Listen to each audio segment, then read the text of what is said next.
Muy buenas tardes para todos. En nombre del Padre, del Hijo y del Espíritu Santo. Amén.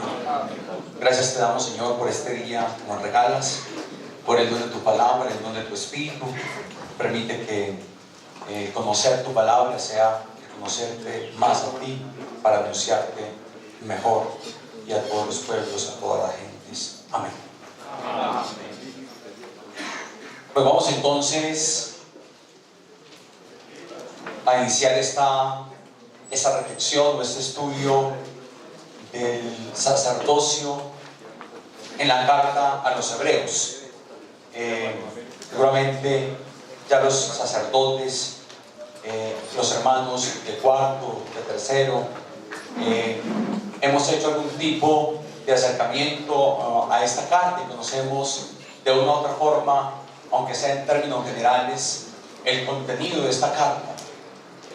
Así entonces, quienes ya la hemos leído, nos damos cuenta que uno de los temas centrales, o por mejor decirlo, el tema central de esta carta a los hebreos es sin duda alguna el sacerdocio de Cristo. Sin duda alguna, pues en esta reflexión seguramente no encontraremos mayores cosas nuevas. Creo que esta reflexión, esta conferencia apunta un poco justamente a resaltar y a redescubrir esa figura del sacerdocio de Cristo desde el autor de los hebreos y desde este escrito bíblico. Antes de asumir como ese tema del sacerdocio de Cristo, valdría la pena dar, aunque sea unas líneas generales de la carta a los hebreos. En primer lugar, hablando de su nombre. Para muchos autores, en sí la carta a los hebreos pues no sería una carta. Al menos cuando uno lee las cartas paulinas, por lo menos las protopaulinas, descubre uno una estructura de una carta donde aparece ese remitente, que es Pablo, ese destinatario, dependiendo de las comunidades que Pablo, por ejemplo, ha escrito, con una ocasionalidad muy precisa, con unos saludos y al final con una despedida. Al menos en la introducción de este texto, pues no podríamos nosotros encontrar esa estructura directa que normalmente encontramos en las cartas de manera especial paulinas. Sí, al final, por ejemplo, en el capítulo 13 hay una despedida. Dice el autor de la carta: les saludan los de Italia. Y ya allí entonces, para algunos autores, tendría un final de carta, pero no por lo menos un inicio. Así algunos la han llamado más bien una composición epistolar con una conclusión de carta. Para otros es un sermón con una conclusión de carta. Pero digamos como que no se ajustaría plena y totalmente a lo que normalmente vamos a encontrar en las cartas paulinas. Si hablamos del autor, entonces traería un poco los mismos problemas. En la tradición de la iglesia, creo que desde el siglo II, III, se le ha atribuido a Pablo. Durante mucho tiempo se pensó que este escrito era paulino, quizás un poco por algunos términos, por el uso de la expresión hermanos, porque al final de la carta, en esa despedida, menciona a Timoteo por el tema de la fe. Habían algunos elementos entonces que durante mucho tiempo este texto dio pie para pensar que era paulino, cosa que quizás ahora no se sostiene con los métodos histórico-críticos, no se sostiene que sea de Pablo. Se le han atribuido incluso a otros apóstoles, incluso a Felipe, se ha hablado incluso de Apolo, de varios autores, pero a este punto de la partida más está la tendencia de que sea un texto anónimo. Al menos explícitamente, leyendo el texto en el recorrido de la carta, no encontramos pistas explícitas del autor. de los destinatarios de este texto. Cuando se lee el texto en lo profundo de su contenido, se puede deducir que está dirigida a judeocristianos, es decir, a cristianos provenientes del judaísmo, es decir, hombres y mujeres, una comunidad que ya había sido instruida en el judaísmo, conocía las leyes judías, se habían alimentado espiritualmente del templo, de la ley, de toda la tradición judía. Y por eso entonces da ese reflejo, da esa idea. Incluso algún autor que citaba a Raymond Brown insinuaba que el tema sacerdotal se debe incluso a que fuera posiblemente, como hipótesis, una comunidad sacerdotal. Una comunidad sacerdotal. Lo cierto es que es una comunidad judía que conoce el templo, ha estado en el templo, ha vivido la experiencia de los sacrificios, de los ritos judíos, conoce a Moisés, conoce a Abraham, conoce muy bien toda la tradición del sacerdocio judío. Un poco hablando de los destinatarios, podemos unir justamente la ocasionalidad de esta carta. En el trasfondo de la carta se ve entonces en algunas exhortaciones, en algunos pasajes, la tendencia que tiene un grupo de la comunidad de renunciar a su fe. Incluso, por eso, un segundo tema importante de la carta es el tema de la fe, asumido de manera especial a partir del capítulo 11. Justamente el tiempo que dan algunos estudiosos bíblicos en la cual fue escrita la carta, lo ubican entre el 60 y el 80. Es decir, en la segunda mitad del siglo, el primer siglo. Sabemos nosotros que el templo de Jerusalén es destruido en el 70. Por el libro de los Hechos de los Apóstoles también conocemos esa persecución despiadada que hubo contra los cristianos. Y sabemos que esos judíos, muchos cristianos judíos de ese primer siglo, se aferraban aún a esa experiencia de fe judía. Es como si vivieran las dos realidades, ¿no? Habían confesado a Cristo, creían en Jesús como su Salvador, pero aún asistían al templo, practicaban algunas realidades de las prácticas judías. Parece ser entonces que en el trasfondo del texto, en ese contexto de la persecución de los cristianos, de los judíos, de ese expulsar los cristianos del templo, había una tendencia, una tentación de los miembros de la comunidad por caer en la apostasía, por renegar de Cristo, por no seguir haciendo el camino de la fe en Cristo y volver a sus tradiciones judías. Desde allí entonces, lo miraremos ahorita, cuando el autor de Hebreos asume de manera preeminente el tema del sacerdocio de Cristo, que lo enaltece, lo pone por encima del sacerdocio levítico, por encima del culto judío. Sería una manera, una pedagogía del autor de hacerle entender a estos cristianos que no podían volverse atrás, que realmente el tesoro que ellos habían tomado en sus manos, es decir, la fe en Cristo, la experiencia cristiana, era superior y era totalmente novedosa a la experiencia judía y a las tradiciones judías que ya ellos conocían y que muchos vivían.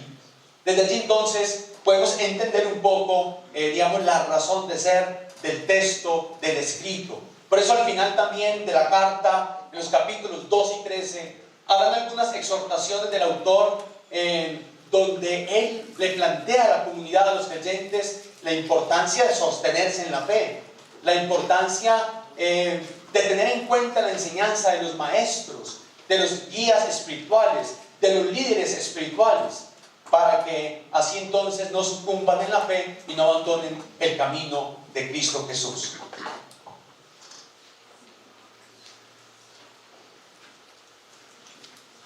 Sería esto un poco, en líneas generales, como la estructura de la carta, la división de la carta, ¿sí? La podríamos definir o dividir como en ejes temáticos. En la primera parte vamos a encontrar el tema sobre la superioridad de Cristo sobre los ángeles, desde el capítulo 1, verso 1 al verso 14. No especifico cada uno de esos apartados, pues para o para sintetizar un poco la estructura, pero habría allí otros ítems, otros puntos, que al menos en los tres primeros temas ahorita los tocaremos para introducirnos en el tema del sacerdocio de Cristo. La segunda parte sería justamente Cristo, sumo sacerdote, misericordioso y fiel, del capítulo 2, 5 al 5, 10.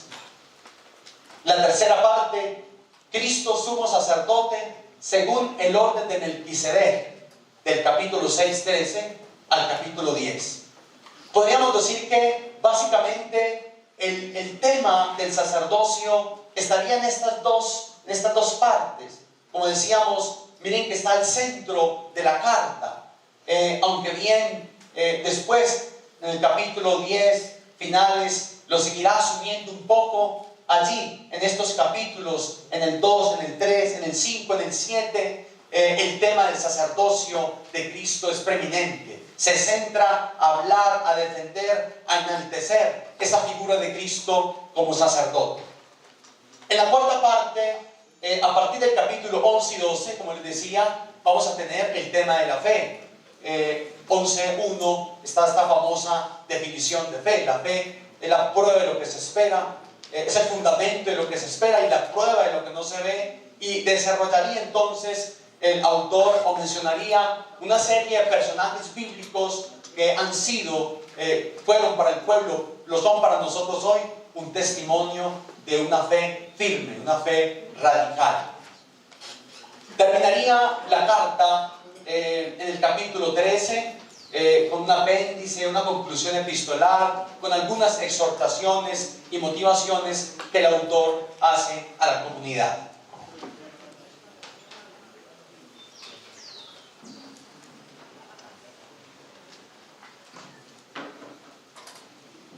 Bien, miremos entonces un poco, al menos las tres primeras partes de la carta, que son los que nos dan la base para reflexionar y profundizar esta figura de Cristo sacerdote en este texto. La primera parte, como hemos dicho, el autor desarrolla el tema de Cristo superior a los ángeles. Justamente en toda la carta, la idea que manejará el autor será justamente esta, la idea de la superioridad de Cristo frente a todo. Justamente la introducción o la primera parte de la carta empieza hablando de esa superioridad de Cristo con respecto a los ángeles. En la introducción del texto, como decíamos, que se sale de lo común, de lo normal, de cualquier carta, empieza nada más y nada menos el autor con este pasaje, que lo hemos escuchado, quizás meditado y enseñado. Dice: muchas veces y de muchas maneras habló Dios en el pasado a nuestros padres por medio de los profetas. En estos últimos tiempos nos ha hablado por medio de su Hijo, a quien constituyó heredero de todo. Como vemos, el autor de Hebreos no se tarda, no se demora mucho para enaltecer la figura de Cristo desde una alta cristología, una alta teología y eclesiología. Nos recuerda entonces, como en un recorrido histórico, solo con esta idea de que muchas veces durante el Antiguo Testamento, de muchas formas, quizás extremada, fue la pedagogía divina para revelársele al pueblo de Dios. Y dice entonces que al final lo hace a través de su Hijo, a quien constituyó heredero de todo. Podríamos nosotros nada más en este párrafo introductorio recordar, hacer un eco paralelo con esta parábola de los viñadores malvados, ¿no? Del Evangelio de Mateo, o bien de Marcos, capítulo 12, verso 6, cuando dice que un jefe tenía un viñedo lo entregó a los capataces, y luego envió a reclamar el producto del viñedo, y mataron a uno y a otro de los empleados que él tenía, hasta que al final envió a su hijo, esperando que lo respetaran la vida. Y también el hijo es muerto a causa del viñedo. Un poco, insisto, esta frase nos daría la imagen de ese texto evangélico, como, vuelvo digo, sintetizando la historia salvífica, el deseo de Dios por revelarse y manifestarse en la humanidad.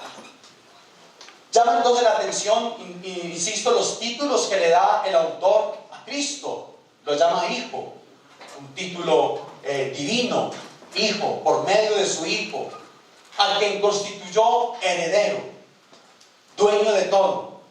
Más adelante, en los versos siguientes, da ideas como, por ejemplo, dice, por quien hizo todo, por quien hizo todo, por quien hizo todo. Luego dirá, en el verso 4, dice, por quien ha llevado a cabo la purificación de los pecados. Ya de una manera insinuando el tema del sacerdocio. Por quien ha llevado a cabo la purificación de los pecados. Después dirá, a quien lo sentó a la diestra. Lo sentó a la diestra. Miren los títulos que le da. Con una superioridad sobre los ángeles. Es un poco el tema de esta primera parte. Y así entonces, en los versos siguientes del primer capítulo, insistirá el autor en desarrollar esa idea de que Jesús es superior a los ángeles. Podría subsistir en el fondo de este tema, decía algún comentarista, la idea de que para algunos judíos o miembros de la comunidad, Jesús fuera inferior a los ángeles, que los ángeles fueran más que Jesús, como quizás hoy nosotros, con tantas alternativas religiosas, con tanto relativismo, podemos encontrar en el mundo ideas parecidas, ¿no? En el tema de una mal llamada, mal manejada angelología, y el tema de la nueva era. Podría subsistir esa idea, y por eso entonces el autor reafirma con contundencia que es superior a los ángeles. ¿Y por qué es superior a los ángeles? Nada más pues por los títulos que ya le ha dado. Porque es hijo, porque es heredero, porque lo sentó a su diestra, porque ofreció un sacrificio purificador. Y más adelante, citando diferentes salmos, de manera especial el Salmo 103, dirá que los ángeles le son servidores.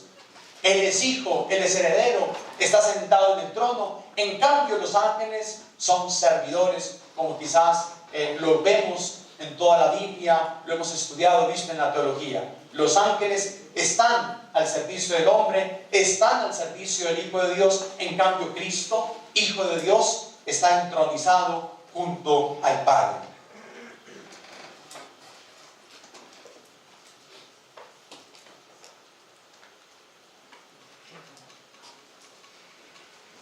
En la segunda parte estaría entonces ya la idea de Cristo sumo sacerdote, misericordioso y fiel, que abarcaría estos capítulos del 2:5 al 5:10.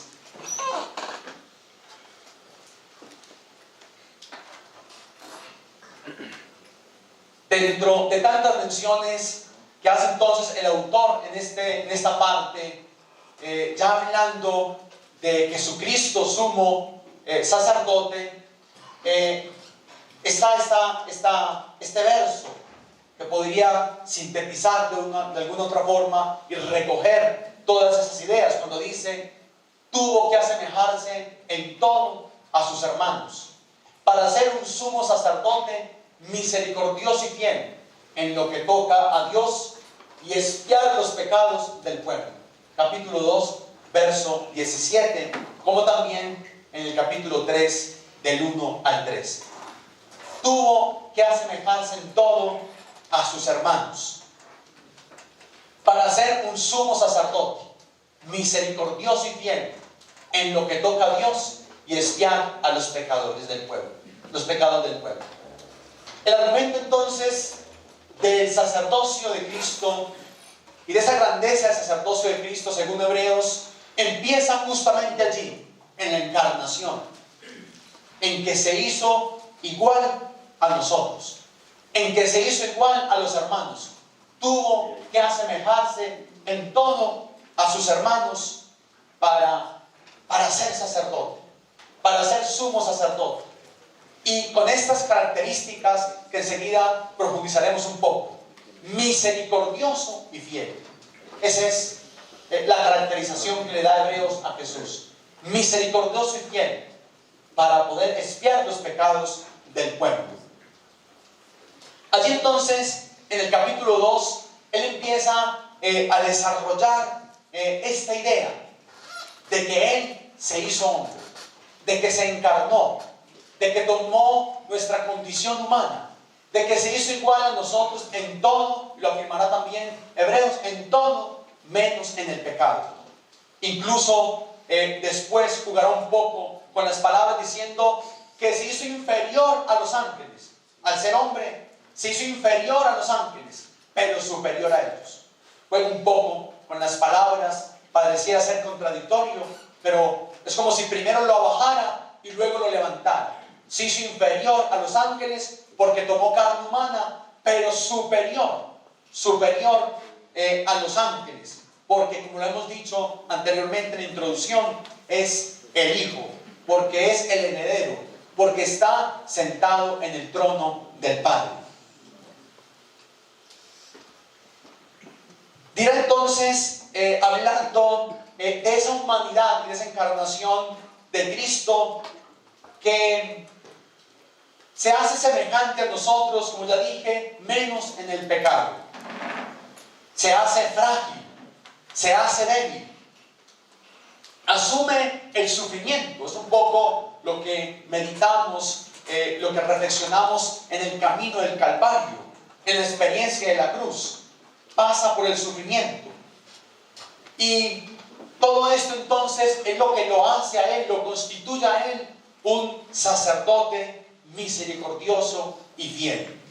Es decir, el argumento de la misericordia de Cristo como sacerdote está justamente allí, en su humanidad, en su fragilidad, que al experimentar nuestra propia fragilidad, al experimentar nuestro propio sufrimiento, nuestra propia lucha, eso lo hace a él compasivo, lo hace a él un ser cercano, lo hace a él no un sacerdote indolente, indiferente ante el dolor humano, sino al contrario, compasivo, comprensivo y cercano ante ese sufrimiento. Por eso lo puede ofrecer y presentar al Padre. Incluso entonces, desde la cruz, él asume ese mismo sufrimiento, lo vive, lo encarna para entregárselo al Padre. En el capítulo 3 utilizará, en el texto que cito allí, 3:1, incluso le da un título muy llamativo, ¿no? Le dice: por tanto, hermanos santos, partícipes de una vocación celestial, considerad al apóstol, lo llama apóstol, y sumo sacerdote de nuestra confesión, a Jesús, que es fiel. A Jesús, que es fiel, lo llama apóstol. Alguna otra tradición utilizar la palabra pontífice, apóstol, sumo sacerdote de nuestra confesión, a Jesús, que es fiel al que instituyó, como lo fue también Moisés en toda su casa. El argumento de la fidelidad de Jesús lo hará en comparación con Moisés, justamente aquí en el capítulo 3. Dice: es misericordioso porque es hombre, porque es frágil, porque es débil, y es fiel comparándolo con Moisés, pero superior a Moisés. Yo les digo, esa línea de superioridad abarca toda la carta, al menos estos primeros 10 capítulos, en esa línea sacerdotal. Lo compara con Moisés como hombre fiel, como hombre de Dios, pero aún dice que es superior a Moisés. ¿Por qué? Porque dirá que Moisés es administrador de una casa que él no construyó, mientras Jesús es administrador y constructor y casa a la vez. ¿Sí? Por todos los lados, pues lo digo para el autor, Jesús está en la cumbre. Jesús está en lo más alto. Jesús es superior.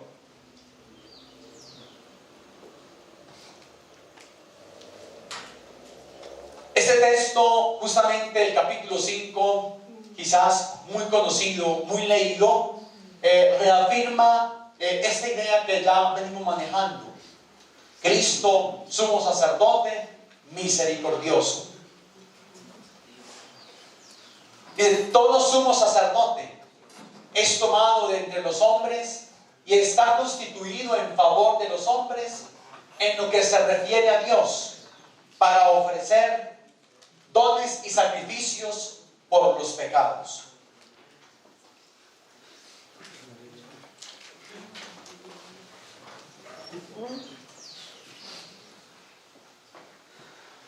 Como vemos entonces, una vez más, extiende un poco este tema del sacerdocio y le aplica a Cristo sacerdote, digamos, las condiciones del sacerdote levítico. Todo sumo sacerdote es tomado entre los hombres. Es tomado entre los hombres. Es decir, no es un ángel, ¿cierto? Asume esa parte humana del sacerdocio de Cristo, como ya hemos dicho. Es sacerdote porque es hombre, porque se encarna. Es sacerdote el hombre en su fragilidad, en su pequeñez, en esa misma que experimentamos cada uno de nosotros. Dice, y está constituido, es decir, no se elige él mismo. Lo repetiré varias veces, el sacerdocio no se lo abroga el mismo hombre, no se lo da el mismo hombre.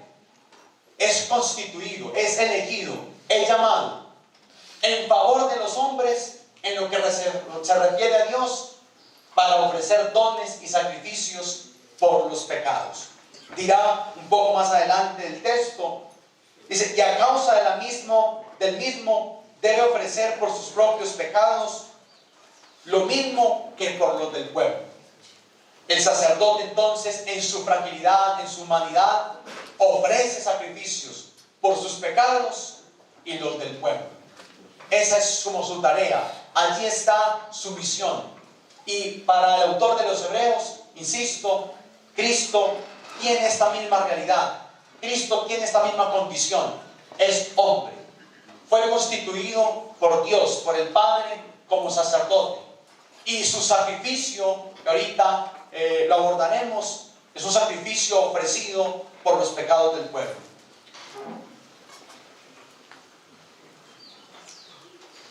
Quizás antes, en el capítulo 4, verso 14, en esta misma línea, también insistía el autor diciendo, dice, es capaz de compadecerse. Es capaz de compadecerse. Dice, pues no tenemos un sumo sacerdote que no pueda compadecerse de nuestras flaquezas, ya que ha sido probado en todo, como nosotros, excepto en el pecado. Acerquémonos, por tanto, confiadamente al trono de la gracia, a fin de alcanzar misericordia y hallar la gracia de un auxilio oportuno. Interesante esa invitación que hace el autor. Dice, es capaz de compadecerse. Como Él se compadece, como es humano, como ha asumido nuestra fragilidad, menos en el pecado, dice, acerquémonos a la gracia. Como si se abrieran las puertas de la gracia, las posibilidades de la salvación, la esperanza para el hombre, para el creyente. Acerquémonos a la gracia, a fin de alcanzar misericordia. Todo eso gracias, como hemos dicho, a esta idea de que es un sumo sacerdote fiel y misericordioso.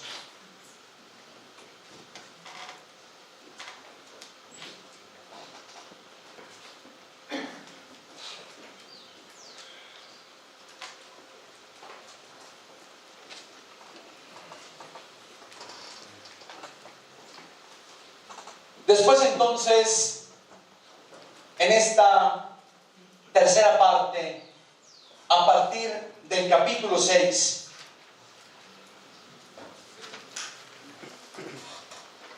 se comparará a Jesús como sumo sacerdote con la figura de Melquisedec, quien seguramente nosotros ya conocemos o tenemos por lo menos una idea de él, de este sacerdote que aparece por allá en el libro del Génesis, quizás capítulo 14, primeros capítulos, que se encuentra con Abraham después de una guerra, de una batalla, y Abraham entonces le entrega el diezmo a Melquisedec, y Melquisedec bendice a Abraham. Se vale entonces el autor, vuelvo y digo, para hacer esta referencia y esta comparación de Jesús con Melquisedec, y dice que es sumo sacerdote según el orden de Melquisedec. Y una primera característica de ese sacerdocio según Melquisedec es la eternidad. El sacerdocio de Melquisedec es un sacerdocio eterno, diferente al mismo sacerdocio levítico. Es diferente. Y se vale de esta connotación de la eternidad diciendo que Melquisedec aparece en los pasajes de la Escritura, aparece como de la nada, que no tiene padre, no tiene madre, no tiene descendencia. Y ese elemento, al menos ese detalle, es el que utiliza para hablar de esa eternidad del sacerdocio de Melquisedec, porque es uno que permanece para siempre, que sale, insisto, como de la nada, que no tiene un origen, una descendencia humana, es más instaurado desde lo divino. Jesús entonces es sacerdote eterno como Melquisedec, no como el sacerdocio levítico. Justamente, si analizamos esa idea de Jesús como sacerdote, en lo que conocemos de los evangelios, sabemos que Jesús no es de una tribu, de la tribu levítica. Jesús no es, hablándolo históricamente, el Jesús histórico, no hablamos de un Jesús sacerdote. Lo vemos más como una figura laical, como un hombre laico. Incluso en diferentes pasajes de los evangelios que nosotros conocemos, lo vemos en una tónica más de confrontación contra el mismo sacerdocio, una tónica crítica contra el mismo sacerdocio. Por eso es llamativa, llama la atención este argumento que maneja la carta a los hebreos de Jesús como sumo sacerdote, sacerdote a la manera de Melquisedec.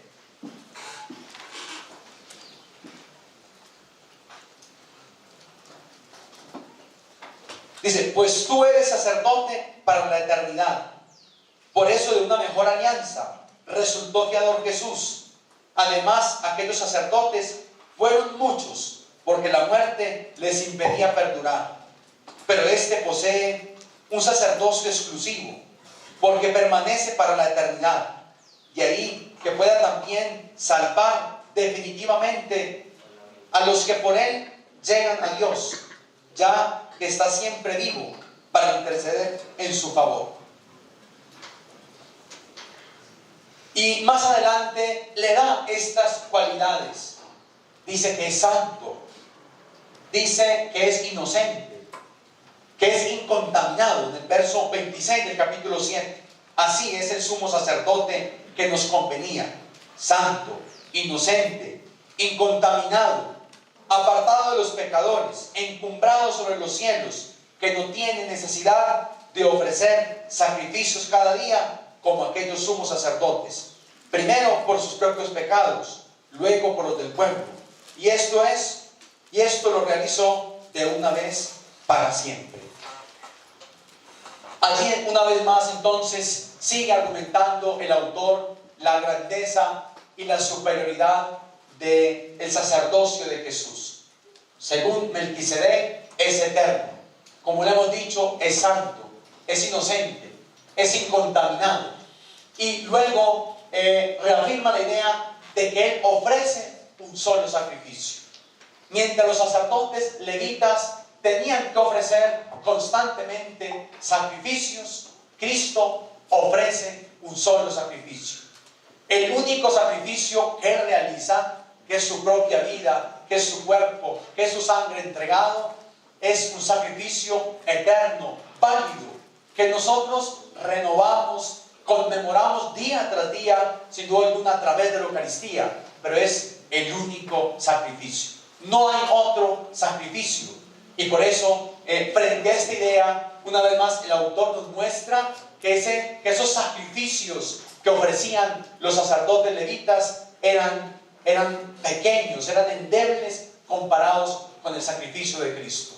De la misma forma, dirá que eran muchos sacerdotes, eran muchos los sacerdotes que ejercitaban ese ministerio en el pueblo de Israel, porque moría uno y se necesitaba otro. En cambio, Cristo es único, es un solo sacerdote, su sacerdote es eterno y su sacrificio es eterno, es dado una vez para siempre. Como indico allí en esa idea, se recalca la idea de un sacerdocio superior al levítico. Dirá más adelante la carta y hará énfasis en esa entrega de Jesús, ampliando esa idea del sacrificio de Jesús. Dirá que Jesús ejercitó la obediencia, siendo hijo, ejercitó la obediencia.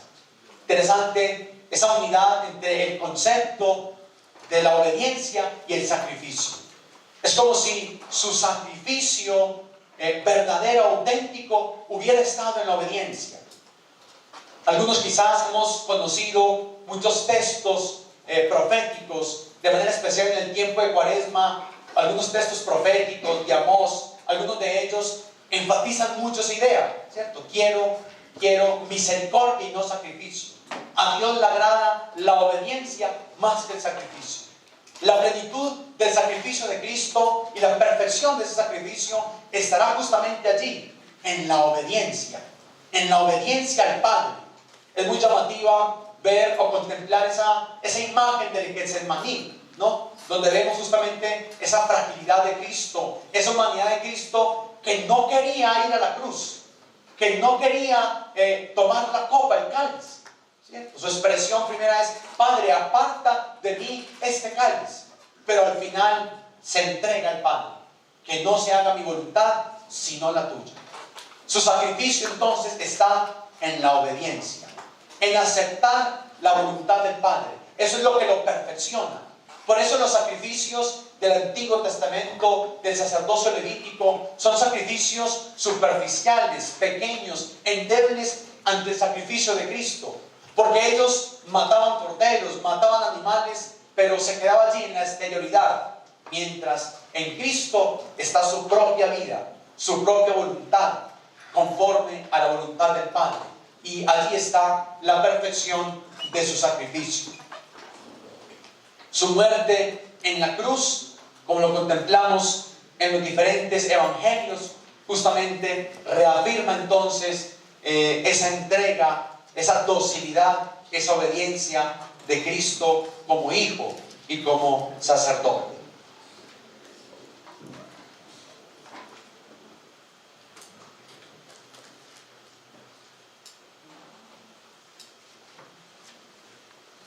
En los capítulos 8, 1 al 9, 28,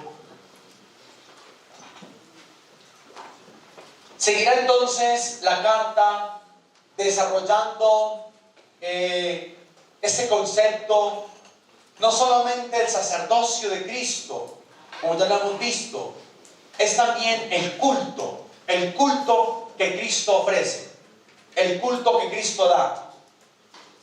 Hablará también del santuario. Entonces, no solo es Cristo como sacerdote, es también su sacrificio, pero también es el santuario donde Él ha entrado. Y la mediación, la intercesión de Cristo. Por eso decía, es enfático el autor en mencionar la superioridad de Cristo como sacerdote en todo. Él es sumo sacerdote, su sacrificio es perfecto, pero también el culto que ofrece, el santuario en el cual Él entra como sacerdote, y la intercesión, la fuerza, el poder de su intercesión. Allí recordará el autor sagrado la dinámica sacrificial de los sacerdotes del Antiguo Testamento.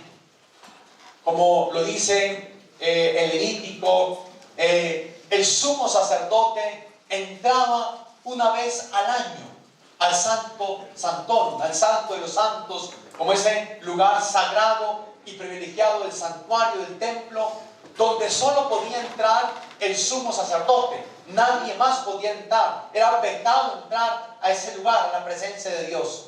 Y el sumo sacerdote solo entraba una vez al año. De allí entonces se vale el autor para reafirmarnos la idea de que Jesús entra. Y entra ya no a un santuario hecho por manos humanas, es decir, al templo, al santuario. No, entra al cielo.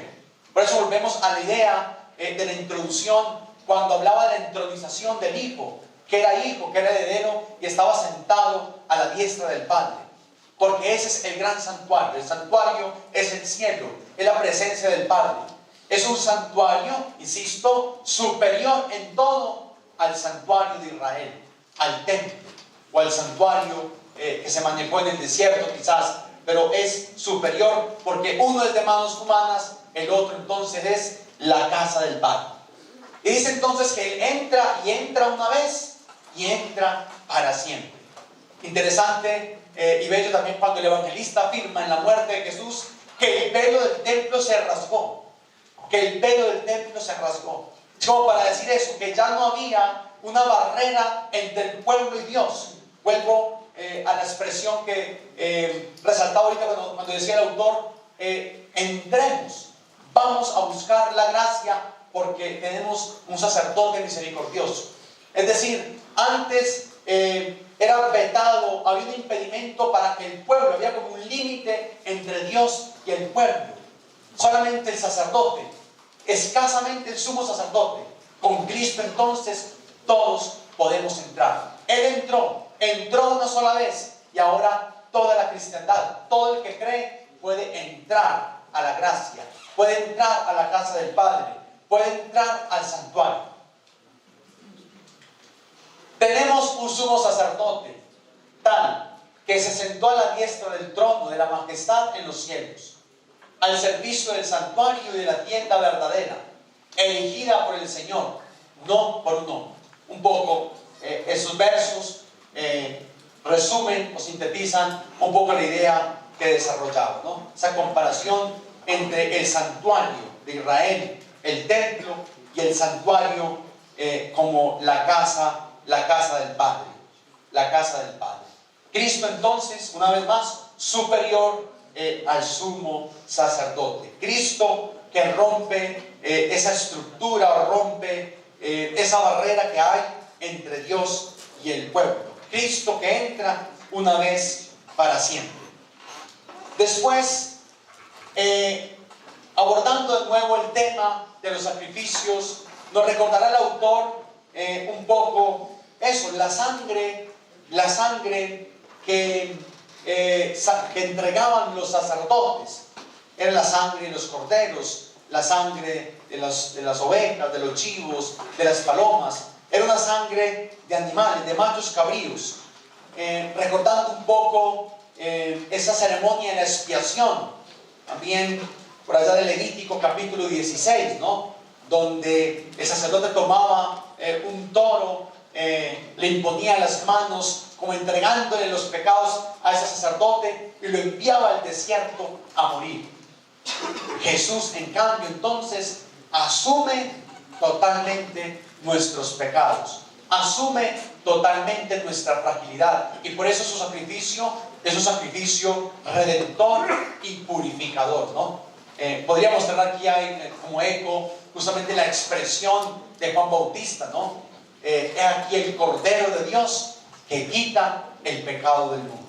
Ese es el Cordero que quita el pecado del mundo. Cristo, el Cordero inmolado.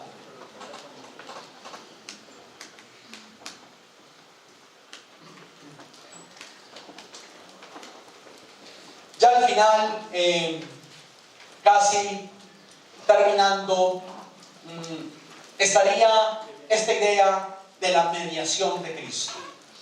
Qué tan poderosa y superior también es esa mediación de Cristo. Superior totalmente, como ya lo he dicho en varias ocasiones, a los sacrificios del Antiguo Testamento, al ejercicio de los sacerdotes levíticos, a la sangre de los corderos y del ganado que se ofrecía en el Antiguo Testamento. Y vendría aquí a hablar justamente de que su mediación es tan fuerte y es tan superior a ella, que por eso habla de una nueva alianza. Habla de una nueva alianza.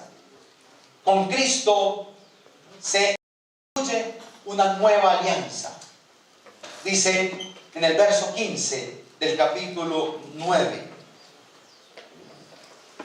Por eso es mediador de una nueva alianza, para que interviniendo una muerte que libera de las transgresiones de la primera alianza, reciban los llamados la herencia eterna prometida. Pues donde hay testamento se requiere que conste la muerte del testador, ya que el testamento es válido en caso de defunción, no teniendo valor en vida el testador. Pues Moisés, después de haber leído todo el pueblo, todos los preceptos según la ley, tomó la sangre de los novillos y machos cabríos con agua, lana, escarlata e hisopo, y roció el libro mismo, y a todo el pueblo diciendo: esta es la sangre de la alianza que Dios ha ordenado para vosotros. Estaría allí entonces un poco de estos dos pasajes, esas dos alianzas que ahora son comparadas ante la mente del autor de Hebreos. ¿Sí? La alianza, la antigua alianza. En el contexto de la alianza en el Sinaí, así culmina la alianza, se sella la alianza entre el pueblo de Israel y Dios. Moisés toma un cordero, lo degolla, rocía la sangre sobre el pueblo y dice: esta es la sangre de la alianza que Dios ha ordenado para ustedes. Y tenemos un poco justamente las palabras eucarísticas de los textos eucarísticos. La de Mateo es justamente esta, ¿no? Esta es mi sangre de la alianza, que es derramada por muchos para el perdón de los pecados. Lucas traería un poco la expresión: esta es la sangre de la nueva alianza, Y se abre así entonces esa brecha, por decirlo de alguna forma, de hablar de una antigua alianza, de una nueva alianza, de un nuevo camino, de una nueva experiencia de fe. Nosotros hablamos de ese Antiguo Testamento y de ese Nuevo Testamento, un poco comparando también esas dos realidades históricas, como lo mencionábamos al inicio del libro, de lo que Dios ha hecho en la historia y la salvación de la humanidad. Como en la antigua alianza el centro era la ley, el centro eran quizás los sacrificios de animales. En la nueva alianza es Cristo, es el Hijo de Dios quien firma esa alianza por nosotros y nos lleva a nosotros a hacer pacto de fe con el Padre, ¿no? La nueva alianza, el nuevo pacto.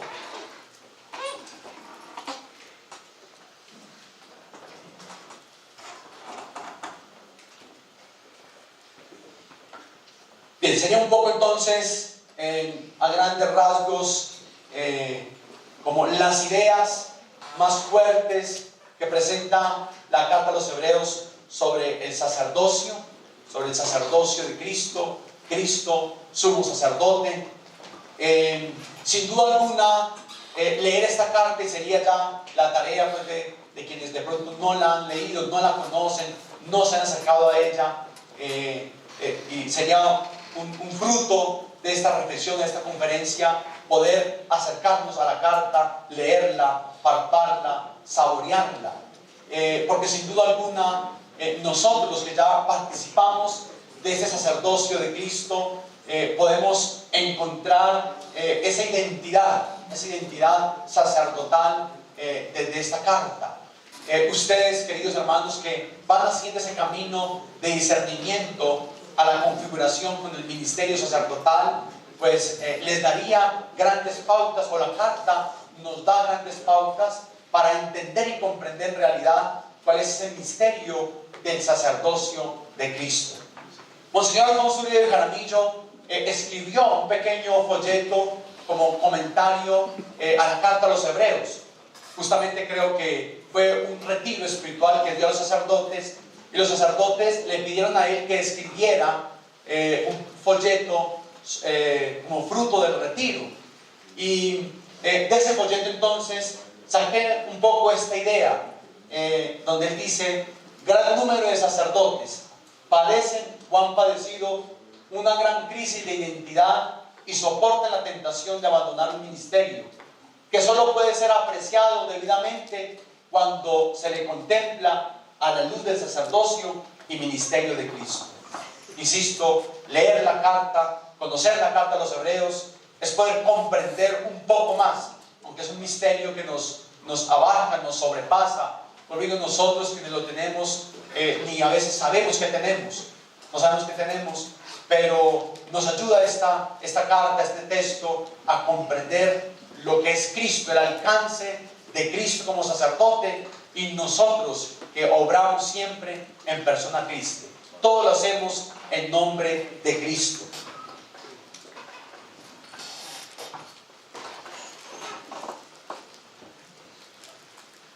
Había una cita justamente de la Sacrosanto Concilium, numeral 7, que hablando justamente de la liturgia, realza esa idea, ¿no? Que la liturgia de la iglesia, en la liturgia de la iglesia se expresa, se vive el sacerdocio de Cristo, donde Cristo es la cabeza, la iglesia es el cuerpo, y por eso la liturgia es eso, es una obra santa, es una obra sagrada, ¿no? Porque Cristo es la cabeza de la iglesia, Él es sacerdote, y nosotros nos hace partícipes a nosotros de ese sacerdocio y de ese sacrificio eterno, duradero y salvífico. Muchas gracias. Yo he terminado acá. No sé.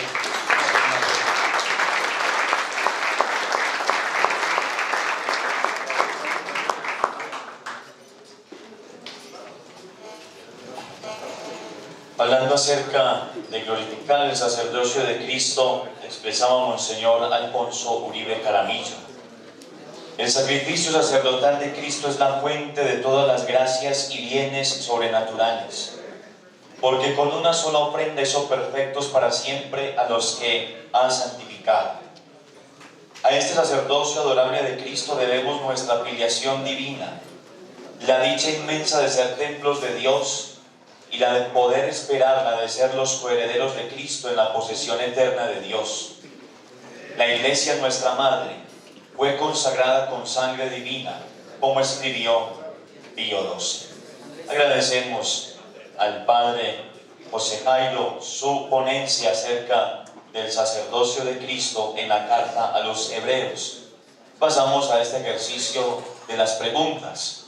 Vamos recogiendo para que podamos hacer estos 5 minutos de preguntas acerca de la ponencia.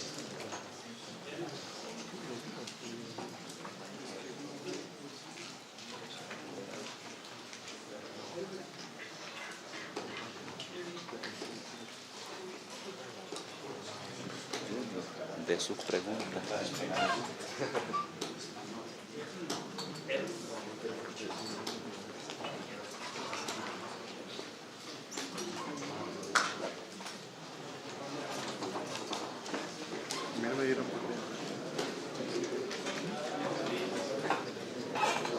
Bueno, vamos entonces a empezar por aquí. Dice, en la carta a los hebreos se dice que Cristo es el que ofrece el sacrificio y a la vez es lo que se ofrece. Desde la vida de Monseñor Alfonso Uribe, ¿cómo podría entenderse eso en toda su labor episcopal?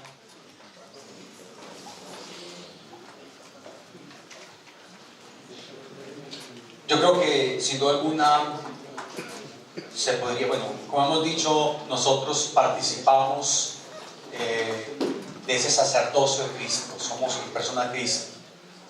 Sin duda alguna, en ese ejercicio sacerdotal, pues está esa vivencia del sacerdocio de Cristo, porque también nosotros nos ofrecemos día tras día, momento a momento. quienes conocemos un poco, unos más, otros menos, un poco la historia de Monseñor, una vida vivida en santidad, en entrega a su misión episcopal, en amor al sacerdocio, pues sin duda alguna allí está el reflejo de esa entrega totalizante y plena que él hizo todos los días de su vida al sacerdocio de Cristo, a la iglesia, sus obras, sus fundaciones, todo lo que él hizo, yo creo que es el reflejo de eso. Insisto, aunque todos como sacerdotes lo hacemos, él más con una vida, un gran grado de santidad, de perfección, de virtud, lo hizo y se nota lejos.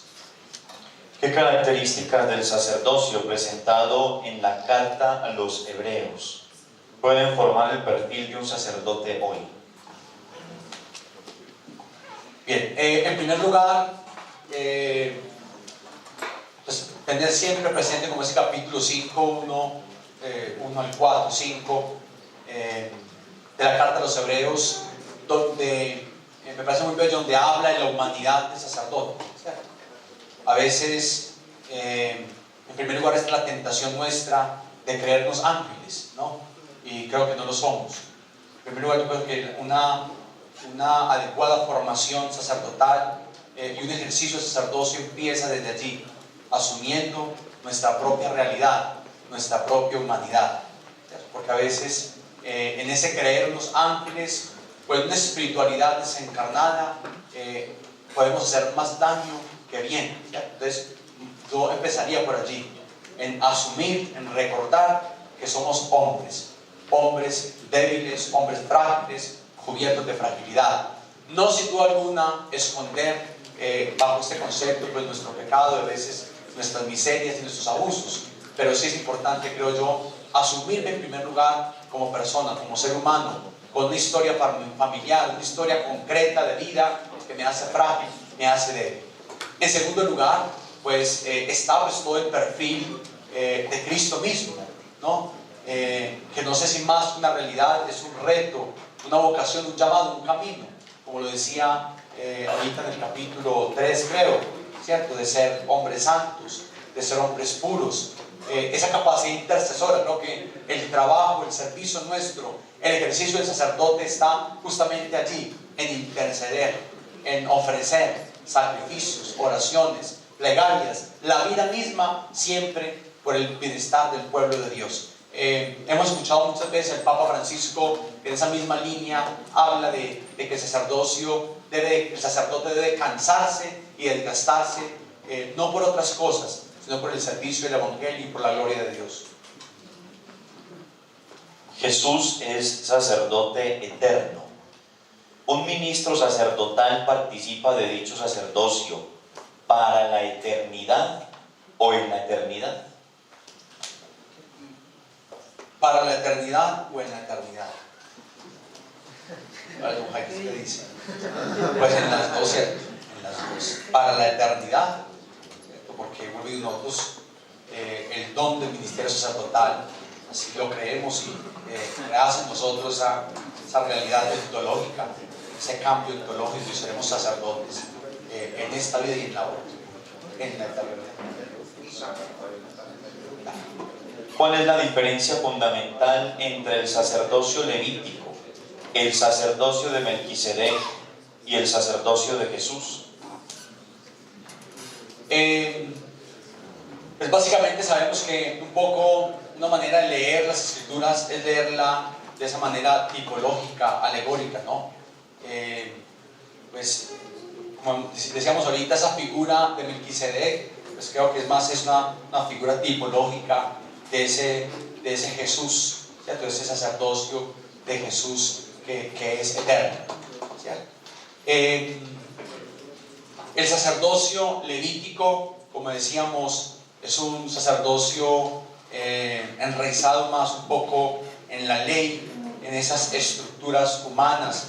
Sin duda alguna significaban, creo yo, en el Antiguo Testamento para el pueblo una experiencia de fe y una relación con Dios desde su contexto histórico y cultural, ¿cierto? Pero, como lo hemos dicho y lo plantea el autor de la carta a los hebreos, en Cristo se planifica todo, ¿no? Todo lo que se anuncia o se da de manera figurativa o a imagen en el Antiguo Testamento, quizás imperfecto, en el Nuevo Testamento se planifica y se perfecciona. Entonces, como decía ahorita, es repetitiva y lo podemos reafirmar ahora también, la idea de la superioridad de Cristo y de su sacerdocio sobre esos dos sacerdocios, pues yo creo que es grande y es notable.